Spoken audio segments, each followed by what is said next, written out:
Hello, I'm here with Ali Bergstrom-Allen, the head of production for PlayStation Home. Can you tell me, Ali, how you got into video games in the first place? Yes, I was an avid gamer from a very young age, about 8. My brother went to Hong Kong, bought a Game Boy, brought it home, and he never got it back. And then I had a big gap of not playing games because I was at a girls' school and there wasn't really any push for that kind of thing around that time.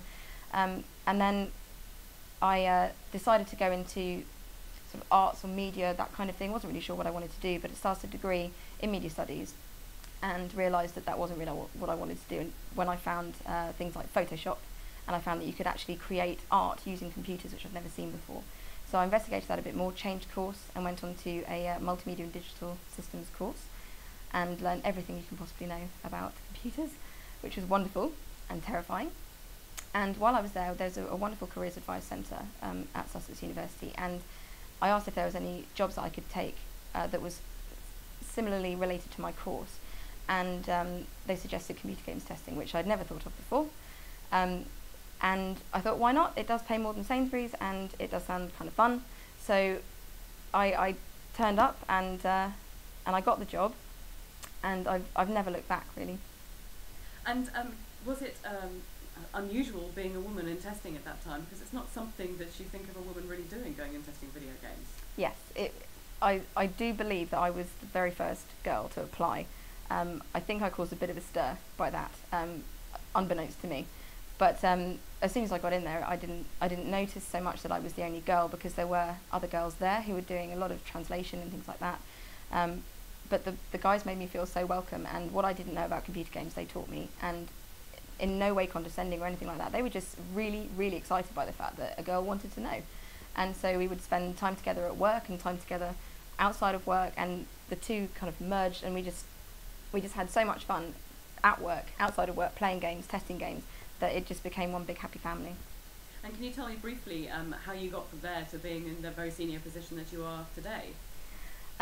It was quite quick from going from there to to Sony. Certainly, I made a lot of friends when I was at my first company, Babel, and consequently some people obviously moved on to other roles from there, and I stayed in touch with them. And one of them suggested that I give them my CV after I left uni, and which I did, and I got a job there, and I was there for about 6 months before deciding that I needed something a bit closer to home, and went to EA. And that was fantastic, really, really amazing. I was a graduate development manager there for about another 6 months or so. It was a wonderful experience. They trained me very, very hard, and in no way a bad way. They taught me everything that I could possibly needed to know. They had a lot of faith in me, and I could tell that from the very beginning. It was a very positive experience. And then I was interested in going slightly bigger, and an opportunity arose for me to join Sony, and I just couldn't turn it down. Even though I loved EA, I couldn't turn it down. And I started as an assistant producer on a AAA title, which unfortunately hasn't come out. But it was an amazing experience. It was very daunting initially going in there, but if you admit that you don't know what you're doing early on, but you want to learn, people tend to be very receptive to you. I was going to ask actually, because obviously you've worked with Babel, Kuju, EA and Sony. You've got some of the biggest names in the UK industry and globally there.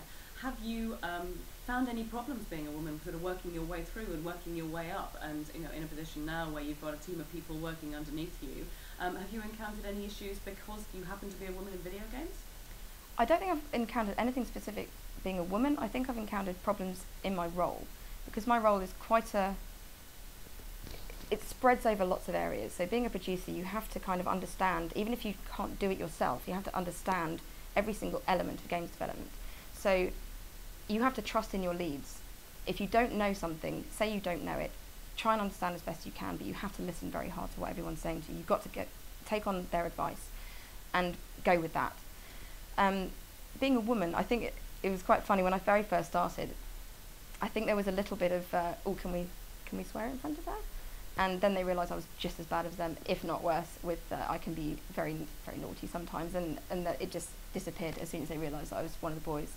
I don't think that matters so much, but I think people have this kind of idea of what games development is like, and it is a bit of a boys' club, but not in a bad way. It's not a negative boys' club. It's just that everyone's having a good time together. And if you can join in and you're not kind of, oh, no, don't joke with me, if you can be easygoing and receptive to what everyone says to you, then you'll just fall in with the crowd. And would you recommend it as a good career for a woman to take? I wouldn't do anything else. It's amazing. I love it so much. I love going into work, and even the stress times are worth it because you end up with an amazing product at the end. And working with such amazingly talented and intelligent people, I love surrounding myself with intelligent people that I'm in awe of what they can do. And if you are then respected for what you do, and there's this mutual respect thing going on, it's a fantastic place to be. And what advice would you give to somebody trying to get into the industry and do what you've done? The games industry is massive, and there's lots and lots of different sides to it, and lots of there's obviously the production, there's marketing, there's PR, there's music, there's so many different aspects. So don't just go for the obvious ones if you're not sure. Investigate as much as you can in all of the levels of what you could possibly do. Once you're in, if you go in at a low level, get on as much training courses as you can. No one will say no if you want to do a training course. And the one thing I would say, if anyone's getting in as an AP, offer to take notes at every meeting, even if it's not in your immediate area, because you learn so much by doing that. If you don't know what they're talking about, write it down and then ask them later. That's how I learn. The only way you can learn is by being in there and asking. Brilliant. Ali, thank you very much indeed. Thank you.